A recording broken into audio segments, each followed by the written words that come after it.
موج کو کراچی سے جلی ہوئی لاش ملنے کا معمہ حل ہو گیا۔ قتل میں مقتول کے سسرالی ملوث نکلے۔ پولیس نے 2 مرکزی ملزمان مقتول کے سسر اور سالے کو گرفتار کر لیا ہے۔ مزید جانیں گے ڈان نیوز کے نمائندے محمد بلال سے۔ بلال بتائیے۔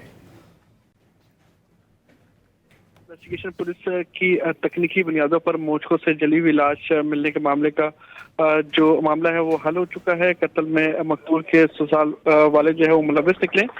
ایس ایس پی انویسٹیگیشن مسعود احمد جتوئی کی جانب سے بتایا گیا ہے کہ قتل میں ملوث 2 مرکزی ملزمان کو گرفتار کر کے آلہ قتل بھی برآمد کر لیا گیا، جبکہ مقتول کی شناخت فیضان فیضی کے نام سے ہوئی تھی، جبکہ واقعے کا جو مقدمہ ہے وہ تھانہ موجکو میں درج کیا گیا تھا۔ تفتیشی ٹیم نے تکنیکی بنیادوں پر جدید طریقہ تفتیش کے ذریعے معاملے کو حل کر کے 2 ملزمان کو گرفتار کیا، جبکہ گرفتار ملزمان کی شناخت مقتول کے سسر اکرم ولد نور زمان اور سالے عطا اللہ ولد اکرم کے نام سے کر لی گئی ہے، جبکہ ملزمان قبضے سے اعلی قتل بھی برآمد کر لیا گیا ہے، جبکہ ملزمان سے زیادہ تفتیش اہم انکشافات سامنے آئے ہیں۔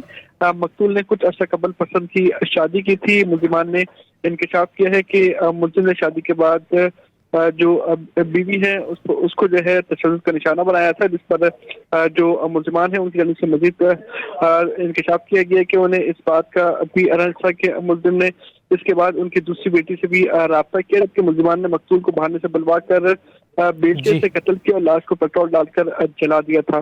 گرفتار ملزمان سے مزید تفتیش کا عمل جاری ہے۔ بہت شکریہ محمد بلال ان تفصیلات کے لیے۔